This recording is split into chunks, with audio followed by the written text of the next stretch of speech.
Okay.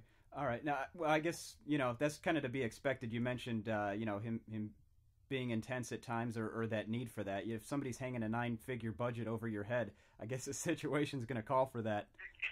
Exactly right. They would be setting up a scene, and he would be directing a scene. And as soon as he was done directing that scene, he would walk over to the other scene where everybody was ready to go and direct that scene. And then they'd be setting up another scene. As soon as that one was ready, he'd leave that one, walk over to the other scene, and start directing that. I mean, the guy is moving all day right there on set. Yeah, he's got a lot to do. And to get it all done and within a year, I think it's just absolutely amazing. Yeah. What was the total shoot time? For me, Well, yeah, for you and for the project as a whole. I can say for me and Corey, we were on set for 2 weeks. We were actually 3 weeks. We were there 3 weeks. The set as a whole, I know that gosh, I don't know, but I would say it couldn't have been more than a year. One of the assistant directors named Randon. I would see her at LA Fitness, and one day she was like, "Yeah, they're done. We're done shooting. A friend of mine's in editing, and he's just on them to get the editing done, and it'll be out." So we started in May of last year. So and it's just now May again. So I would say a year. Wow. Okay. Quite a long time. Oh, all right. Now we're going to talk about the Ascension in a little bit here, but before we get into more detail on that, I wanted to ask you if you could talk a little bit about how you landed your roles in Transformers: Dark of the Moon and the upcoming sci-fi show, The Ascension. Yeah, for Transformers, I have a great agent, Avant Artist, and it was called for a hard copy submission for Neil Armstrong lookalikes. We didn't know the project name at the time, so they sent in my headshot, and I got an audition, and I went to Sunset Gower Studios right here in Hollywood, and I went in because I had, and they gave us the copy, and so I had the copy, and I went in and I read it once, and the casting director goes, yeah, that's good, but Mike likes it. Mike likes it faster than that. And I'm thinking, who's Mike? And Just so a I small said, detail. okay, thank you for your direction. And she goes, perfect. And that was it. And then about 2 weeks later, I got a call that I booked the role. Oh wow! Well, congratulations. Thanks, man. Thank you. Yeah, that was really cool. Actually, after I did the audition, I showed my girlfriend a picture of Neil Armstrong, and she's like, "You're gonna book it." I was like, I don't know. She's like, you got it. So that was pretty cool. And then I booked it. For The Ascension, my roommate, Jason Drumright, The Ascension was actually a two-part movie to begin with. And my roommate, Jason Drumright, was in the first one. And in that way, I got to know Bob, the director, producer, writer. And then somehow, I guess he wrote another one feverishly, and he said, you know what, Don, I want you to be in this one. So he flew me to Massachusetts, and we just started working. It was over the course of a year. I actually went back again to Massachusetts, I think a year later, to film the next one, and then he started compiling it to make it one movie. Okay, so The Ascension is not an ongoing series. That is it is a movie. Yeah, The Ascension is a movie with myself and Corbin Burnson. The plot is that archaeologist finds these ancient artifacts and does this ritual and accidentally opens a portal to another world, releasing quote-unquote the Dark Lord. And then all these suicides start happening in this one town. Nobody notices, puts it together, but Carl Kowalski, played by Corbin Burnson, puts it together, and I play the boyfriend of one of the unfortunate victims.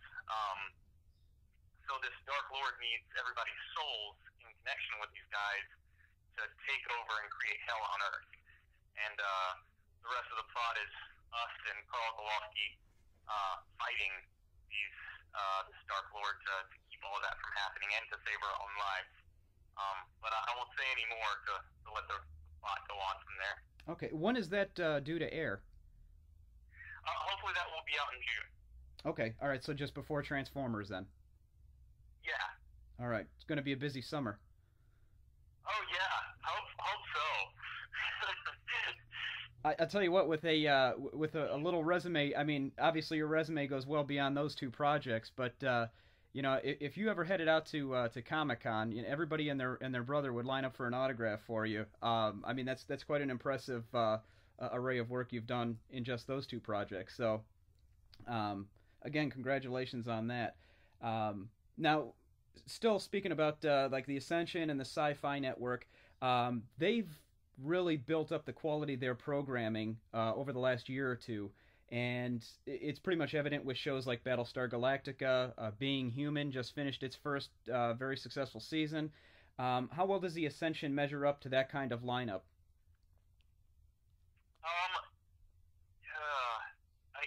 I hate to do this. The director asked me not to talk about the Sci-Fi Channel in connection with the Ascension. Okay, that's fine. We can avoid that. My deepest apologies. He just recently told me that, and just because he wants to make sure that he doesn't step on anybody's toes or offend anybody. So sure, understood. Okay, yeah, fair enough.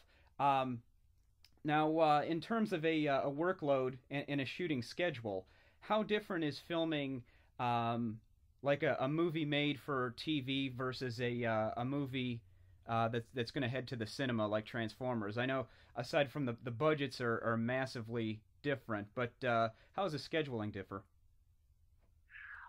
You know what I would say? I would say that has a lot to do with it. With the budgeting like Transformers is that they are so prepared, and that they know that with all these people on set, because they're spending so much money to have, all the props and all the cast and crew there, that when they say film, you're filming on that date, and they're gonna bang it out.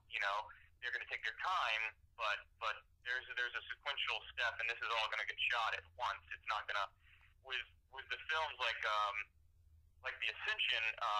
Again, I went back a year at a time, because that's they didn't have the pressures of, there was a large budget for the film, but you don't have the gigantic cast and crew that's on the set there. And then to go even further back with Alpha Planet, we shot that over the course of a year, like 1 month over the course, like once a month over the course of a year. Because it was an indie production, basically just us, we could shoot it at our leisure, and then really take chances. I think the structure just gets a lot tighter as you start adding more money and get to those bigger budgets.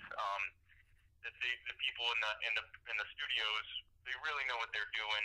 There's a formula for making a movie, and they're going to stick to that.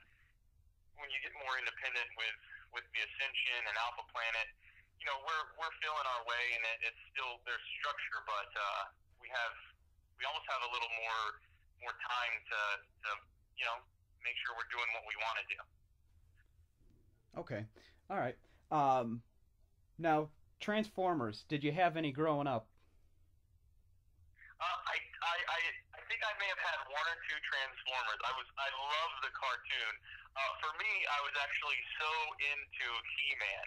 I had the castle, I had He-Man, I had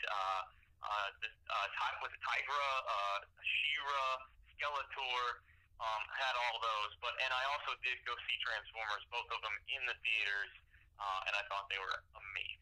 Wow, so you had, see, I was the same way. Had just a couple Transformers, but yeah, definitely He-Man in the early years, or Castle Grayskull and all that. Right? Yeah, Castle Grayskull. Yeah, man, we spent hours playing with Castle. I was in love with She-Ra. I had a really weird childhood infatuation with that lady.